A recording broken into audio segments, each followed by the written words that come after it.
안녕하세요. 이목사입니다. 오늘은 예수님께서 지금 나를 위해 어떤 일을 하시는지 한번 살펴보겠습니다. 기본 점검으로 나는 예수님께서 지금 나를 위해 일하고 계심을 느낀다. 두 번째, 나는 예수님께서 지금 나를 위해 일하고 계심을 들어서 알고 있다. 세 번째, 나는 예수님께서 지금 나를 위해 일하고 계심을 전혀 느끼지 못한다. 이 중에 내가 속한 내용이 어떤지 한번 살펴보시고요. 예수님께서는 지금도 살아계셔서 하나님 보좌 오른쪽에 앉아 계시며 만물을 다스리신다라는 사실이 여러분 믿어지십니까? 솔직한 자신의 의견을 한번 말해 보시기 바랍니다. 우리는 학교에서 역사상 위대한 성인들에 대해서 배웠습니다. 그들은 세대와 민족과 인종이 다르지만 각자의 자리에서 도덕과 윤리를 숭상하고 최고의 인격자로서 당대뿐만 아니라 후대인들에게도 깊은 존경과 또 추앙을 받은 자들입니다. 그러나 이 같은 공통점 외에는 이들에게는 또 하나의 공통점이 있습니다. 이들은 이미 모두 죽었다는 사실입니다. 그들은 다만 인류의 기억 속에 있는 사람들일 뿐 나의 지금의 삶과 아무런 연관성이 없는 자들이라는 것입니다. 만일 예수님께서도 십자가에서 죽으신 것으로 그분의 인생이 끝났다면 예수님 역시도 나와 어떤 관련도 없는 분이셨을 것입니다. 그런데 성경은 분명히 그분이 죽음을 이기시고 살아나셨고 이를 많은 이들이 직접 보았다고 전하고 있습니다. 예수님은 하늘에 오르셔서 지금 하나님 보좌 우편에 앉아 우리를 다스리고 계십니다. 큰 1번 예수님의 부활과 승천에 대하여. 작은 1번 예수님은 십자가에 달리시기 전에 미리 부활을 예언하셨습니다. 마태복음 16장 21절 죽은 지 3일 만에 부활하실 것을 예언하셨습니다. 작은 2번 성경은 부활하신 예수님을 본 증인들이 있다고 전합니다. 누가복음 16장 6절에서 18절 베드로와 12 제자가 또 500의 형제들이 부활의 증인이 되었습니다. 작은 3번 부활 후 예수님은 제자들에게 나타나셔서 자신의 존재를 드러내셨습니다. 마태복음 28장 18절 부활 후 예수님은 제자들 앞에서 하늘과 땅의 권세를 가진 자로 선언하십니다. 작은 4번 부활 후 예수님은 증인들 앞에서 승천하셨습니다. 사도행전 1장 6절에서 12절 예수님은 성경에서 예언한 대로 죽음에서 부활하시고 또 승천하셨습니다. 큰 2번 현재 살아계셔서 우리를 다스리시는 예수님 에베소서 1장 20절에서 23절 작은 1번 예수님은 지금 우리 우편에 앉아 계십니다. 작은 2번 예수님은 이 세상의 그 무엇보다도 뛰어난 분이십니다. 이 세상의 통치자나 권세자보다 뛰어나시며 모든 이름 위에 뛰어나십니다. 작은 3번 이 세상 만물이 예수님의 이름 아래에 무릎을 꿇었고 그분은 교회의 머리가 되십니다. 작은 4번 예수님의 부활은 부활의 첫 열매로서 모든 성도는 부활의 소망을 갖고 살아가게 됩니다. 고린도전서 15장 20절 예수님은 부활하여 승천하셔서 현재 나의 삶을 다스리시는 분입니다. 지금까지 살펴본 대로 예수님은 십자가에서 죽으시고 또 부활하시고 승천하셔서 지금 하나님 보좌 우편에서 만물을 다스리고 계십니다. 이 예수님의 전 사역의 과정은 빌립보서 2장 5절에서 8절에 요약되어 나타나 있습니다. 빌립보서 2장 5절에서 8절에서 볼 수 있는 예수님 전 사역의 과정, 일생은 동시에 성도의 일생의 과정이라 할 수 있습니다. 예수님의 일생과 나의 삶과 어떤 연관이 있는지 다음에서 구체적으로 살펴보도록 하겠습니다. 빌립보서 2장 5절에서 8절 말씀. 너희 안에 이 마음을 품으라. 곧 그리스도 예수의 마음이니. 6절. 그는 근본 하나님의 본체시나 하나님과 동등됨을 취할 것으로 여기지 아니하시고. 7절. 오히려 자기를 비워 종의 형체를 가지사 사람들과 같이 되셨고. 8절. 사람의 모양으로 나타나사 자기를 낮추시고 죽기까지 복종하셨으니 곧 십자가에 죽으심이라. 9절에서 11절도 함께 보겠습니다. 이러므로 하나님이 그를 지극히 높여 모든 이름 위에 뛰어난 이름을 주사. 10절. 하늘에 있는 자들과 땅에 있는 자들과 땅 아래에 있는 자들로 모든 무릎을 예수의 이름에 꿇게 하시고. 11절. 모든 입으로 예수 그리스도를 주라 시인하여 하나님 아버지께 영광을 돌리게 하셨느니라. 학습 점검을 해보겠습니다. 사람마다 예수님의 일생을 다르게 표현합니다. 예를 들어 영어 알파벳을 이용하면 다음과 같습니다. A로 표현하는 사람은 예수님이 처음이라는 뜻으로 썼습니다. Z로 표현하는 사람은 예수님이 마지막이라는 뜻으로 썼습니다. B로 표현하는 사람은 하나님이 성경을 대표한다는 뜻으로 썼습니다. C로 표현하는 사람은 예수님이 크리스찬이라는 뜻으로 썼습니다. I로 표현하는 사람은 예수님을 물고기 그림으로 상징하는 것입니다. V로 표현하는 사람은 예수님을 승리로 상징하는 것입니다. U자로 표현하는 사람은 예수님의 일생을 표현하고자 하는 것입니다. 빌립보서 2장 5절에서 8절에 나타나는 예수님의 전 사역의 과정은 알파벳 U자로 표현해 볼 수 있습니다. 하나님은 존귀하신 분이신데 또 말씀이신데 육체로 이 땅에 오시죠. 결국은 동등해지시기 위해서 인간의 모습으로 오십니다. 결국은 동등은 권리를 포기하는 것이고 버리심은 내려놓음이고 사람이 되신 것은 같은 입장에 서서 함께 걸어가시는 거고 순종은 종의 모양으로 우리를 섬겨주셨고 그리고 결국은 십자가를 지시고 죽으셨습니다. 또 일으키심, 부활을 하셨어요. 또 올리우심, 승천하셨어요. 그리고 보좌에서 회복을 하셨습니다. 예수님의 일생을 표현하는 내용이에요.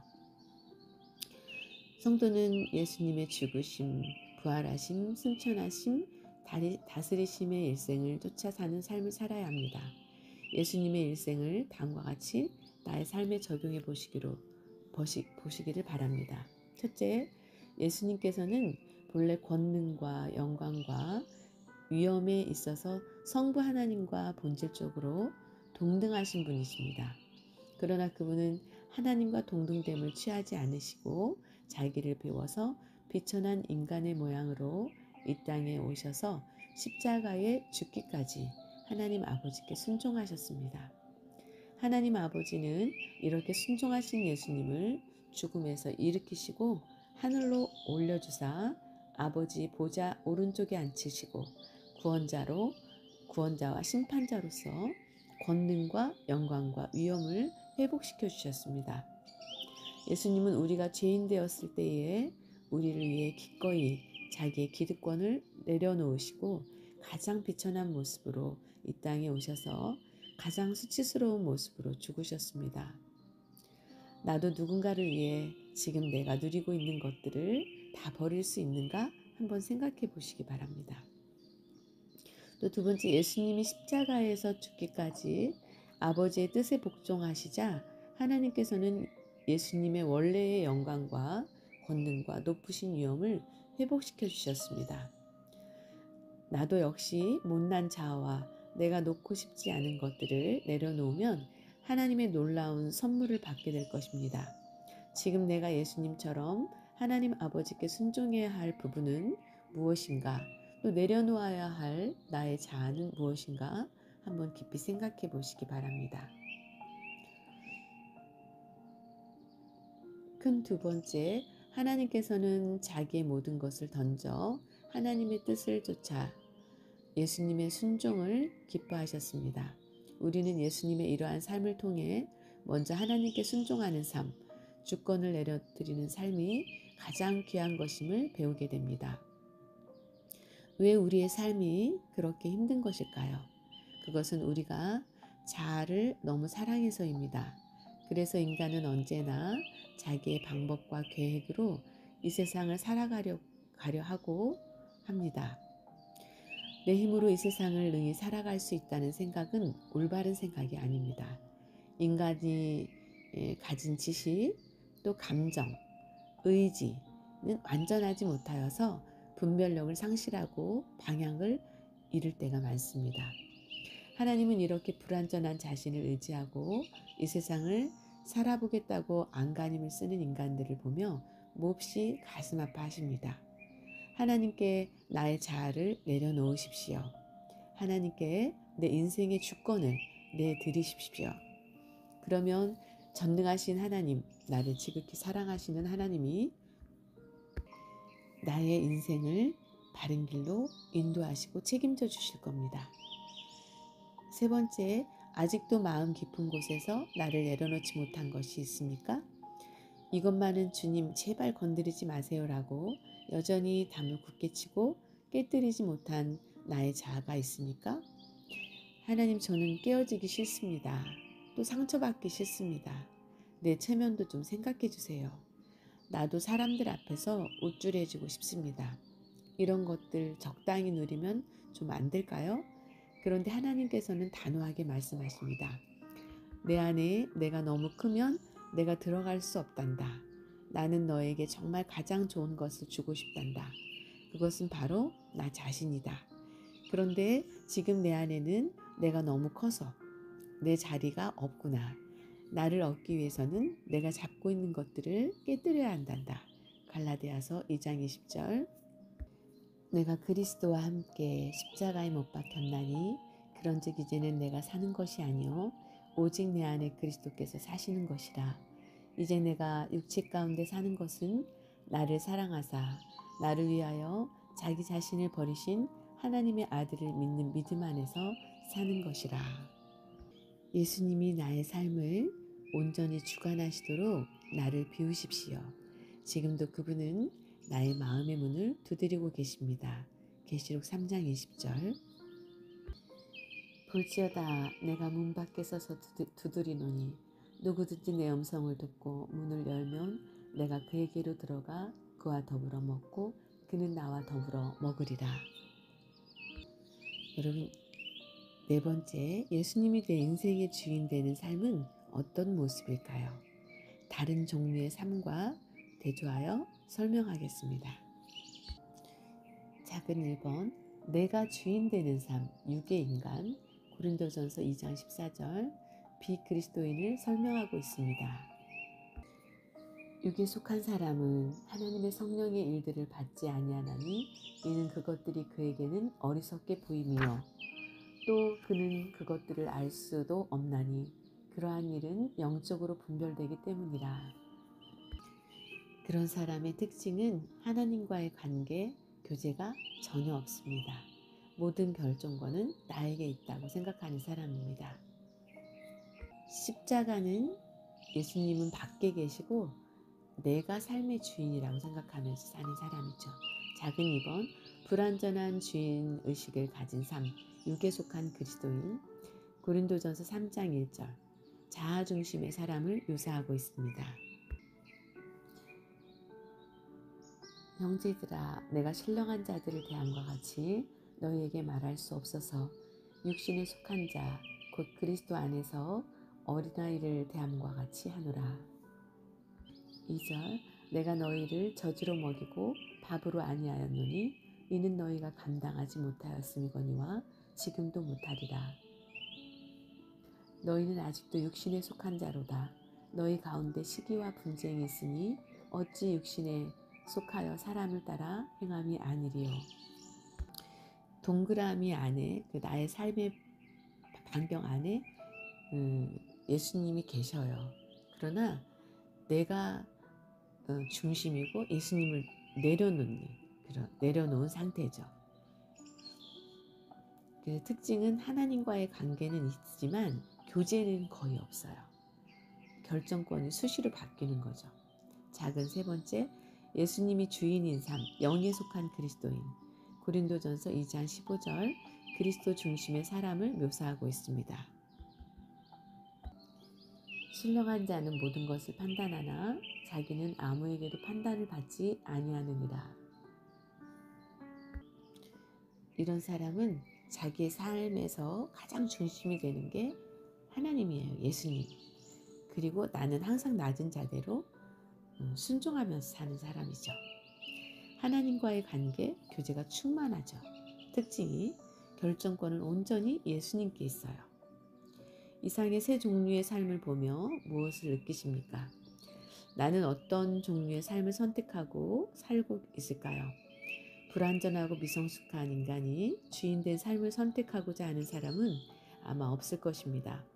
우리가 원하고 추구해야 할 삶은 바로 나의 길을 가장 잘 아시고 바른 길로 인도하시는 예수님이 주인된 삶입니다. 그런데 여기서 중요한 사실을 알아야 합니다. 예수님이 주인 되시는 이 삶을 선택한다고 해서 우리의 삶이 언제나 완벽하게 채워지는 것은 아니라는 것입니다. 때때로 공허함도 있고 부족함도 여전히 느끼게 될 것이고 여전히 내 안에 분노가 쌓이게 되는 날이 있을 것입니다.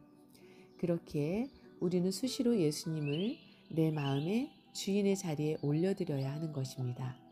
분노와 공허, 짜증이 올 때마다 어느 순간 주인의 자리에 내가 앉아 있다는 것을 깨닫고 다시 예수님께 나의 자리를 내드려야 합니다. 이때 비로소 영의 사람이 되는 것입니다. 이제 예수님이 나의 삶의 주인 되심이 실제 나의 삶 가운데 어떻게 나타나야 하는지 생각해 보겠습니다. 잠깐 기도하시고 또 다음 내용을 살펴보겠습니다. 나의 삶 점검표.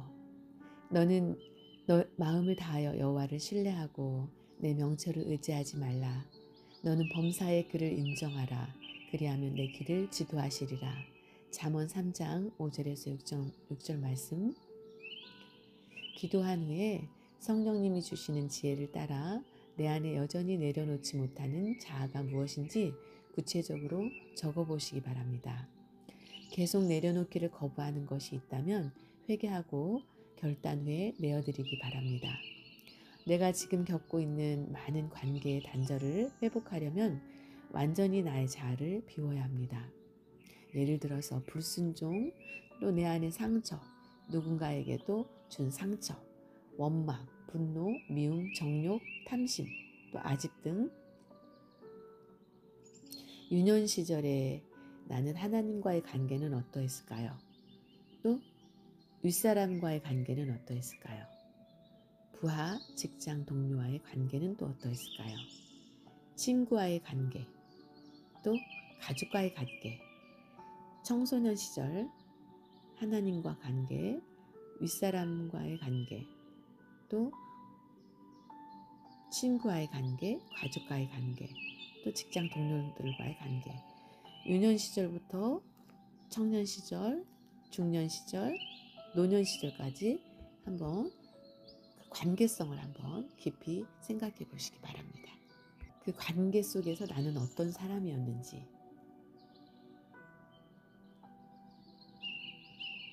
여러분은 꿈이 있습니까? 예수님을 믿기 전의 꿈과 또 믿은 후의 꿈이 무엇인지 한번 노트에 적어보세요. 내가 주인 되었던 삶, 간증을 한번 한 목사님의 간증을 들어보겠습니다. 나는 목사지만 역시 때때로 내가 내 인생의 주인이 되는 경우를 많이 경험했습니다. 지금 생각하면 그동안 주님 앞에 너무나 부끄러운 일들이 많았습니다. 20여 년 전 개척 당시의 일들입니다. 특히 아내와 관련한 일들이 떠오릅니다. 나는 결혼 전 결혼하면 반드시 지키겠다고 결심한 몇 가지 일이 있었습니다. 누나 집에 귀가하면서 매형이 누나에게 하는 행동을 보고 나름 정한 규칙이었습니다.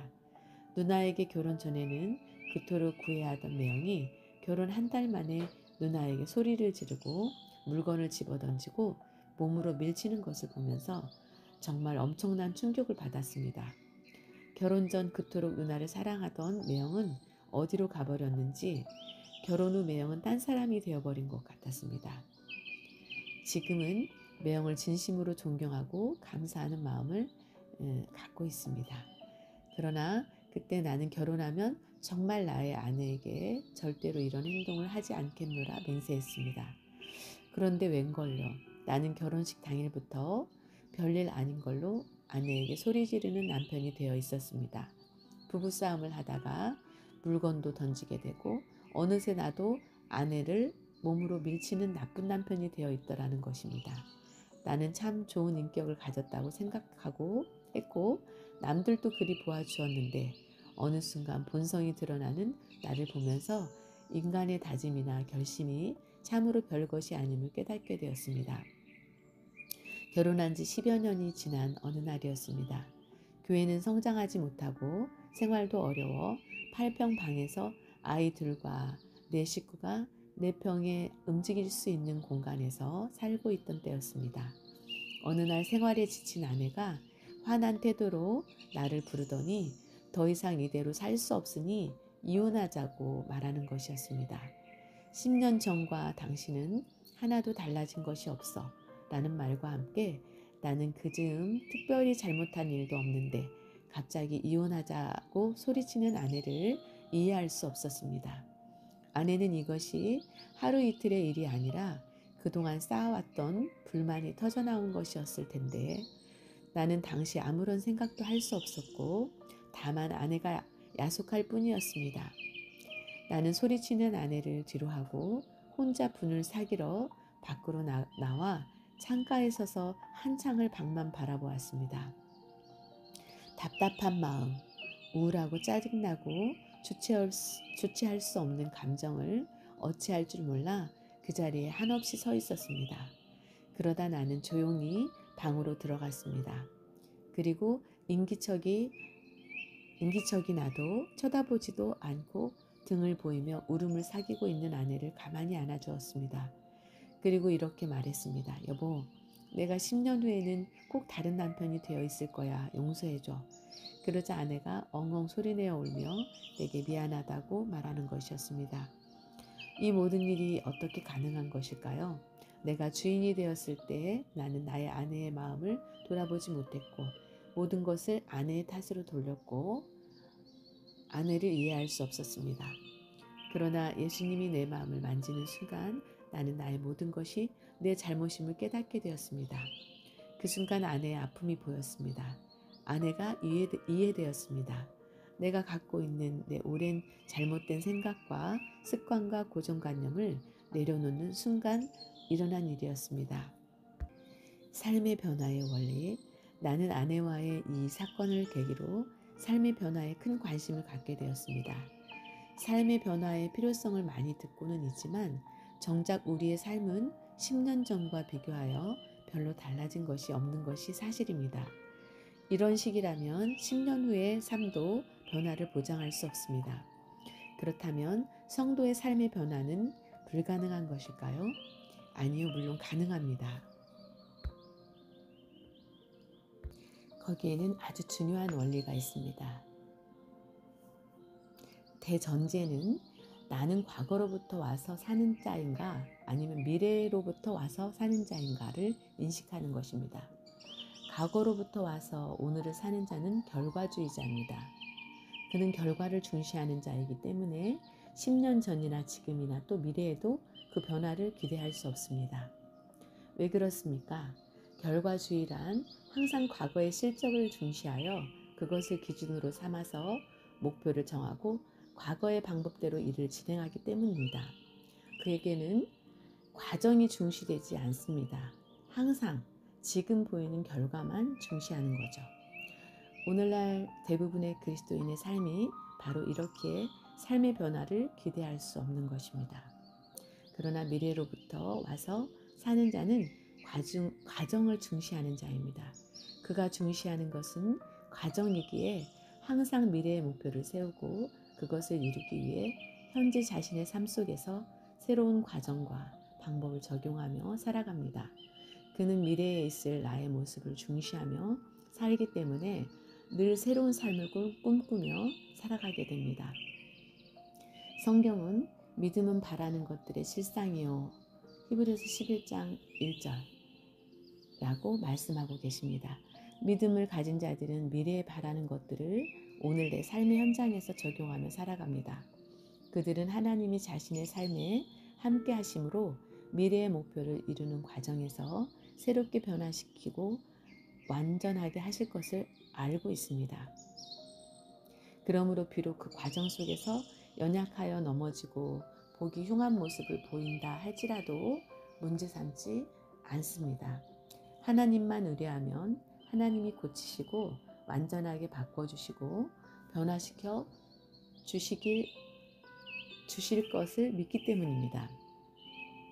이것이 어떻게 가능하겠습니까? 바로 살아계신 예수님께서 순간마다 나를 만지시고 새롭게 하시기에 가능합니다.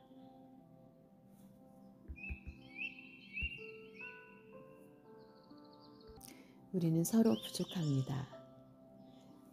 목자 양육을 하고 있는 저도 부족하고 또 여러분도 부족한 면이 있을 수 있습니다.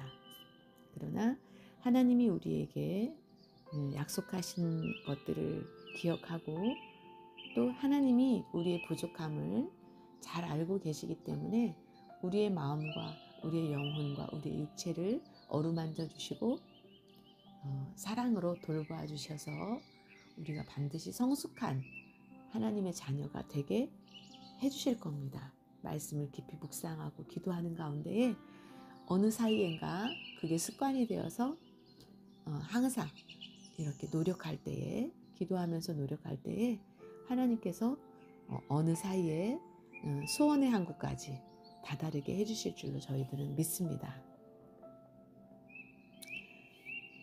예수님께서 성경에서 말한 대로 죽은 지 3일 만에 부활하시고 승천하셔서 지금 하나님 보좌 오른쪽에 앉아 만물을 통치하고 계십니다. 그 통치 영역 안에는 나의 삶도 포함됩니다. 예수님이 나의 삶의 주인이 되실 때 나의 영과 육은 조화와 질서를 찾게 될 것입니다. 이런 삶을 꿈꿔보지 않으시겠습니까? 다음 강에서는 우리는 내 삶의 주인이신 예수님을 더 가까이 만나게 될 것입니다. 다음 만남을 기대하며 함께 기도로 마치겠습니다. 사랑의 하나님, 참 감사합니다. 하나님의 말씀은 물이요, 불이요, 또 거울입니다. 거울을 통해서 우리의 모습을 볼 수 있게 해주시니 감사합니다. 또 생수를 통해서 우리의 몸과 마음을 깨끗이 씻을 수 있게 해주셔서 감사합니다. 또 불같은 말씀을 통해서 우리의 마음 가운데 있는 악한 생각이나 모자란 생각들, 교만이나 그러한 헛된 것들을 불살라서 없앨 수 있게 하시니 감사합니다. 하나님, 오늘 이 시간에 마음의 문을 활짝 열고 하나님을 사모하며 하나님의 임재를 뜨겁게 느끼기를 원합니다. 하나님, 이 시간에 우리를 어루만져 주시옵소서. 우리의 과거의 상처와 현재의 상처, 또 앞으로 살아가야 될 그 삶 가운데에서 삶의 무게로 인하여서 힘들 때가 있습니다. 그런데 하나님, 정말 수고하고 무거운 짐진 자들아 다 내게로 오라고 하신 그 말씀을 의지하여 하나님 무거운 삶의 무게를 아버지 앞에 다 내려놓습니다. 걱정 근심을 내려놓습니다. 불확실한 미래를 아버지 앞에 내려놓습니다. 여호와는 나의 목자시니 내게 부족함이 없다라는 말씀, 그가 나를 푸른 초장으로 인도하신다는, 쉴만한 물가로 인도하신다는 말씀을 의지하여 기도합니다. 하나님, 오늘도 또 앞으로도 하나님께서 우리의 삶의 인도자가 되어주시어서 복된 길로, 행복한 길로, 사랑의 길로 인도하여 주시옵소서. 주 안에서 쉼을, 안식을 누리게 하시고 또 잠을 잘 때에 또 무언가를 먹을 때에도 평안히 자고 또 눕기도 하며 쉬기도 하며 또 음식을 대할 때에 맛있게 소화가 잘 되고 감사함으로 먹고 힘을 낼 수 있도록 도와주시옵소서. 그렇게 해주실 줄로 믿고 영육간에 일용할 양식을 베풀어 주신 하나님 앞에 너무너무 감사드리며 오늘 하루를 모든 것들을 하나님의 사랑 안에서 하나님의 주시는 은혜로 맑은 공기와 물과 또 양식들을 먹고 사랑하는 사람들과 함께 살게 해주심을 감사를 드리며 모든 것을 주님 앞에 맡기며 우리를 권하신 예수님의 이름으로 기도합니다. 이 목사였습니다. 여러분 사랑하고 축복합니다.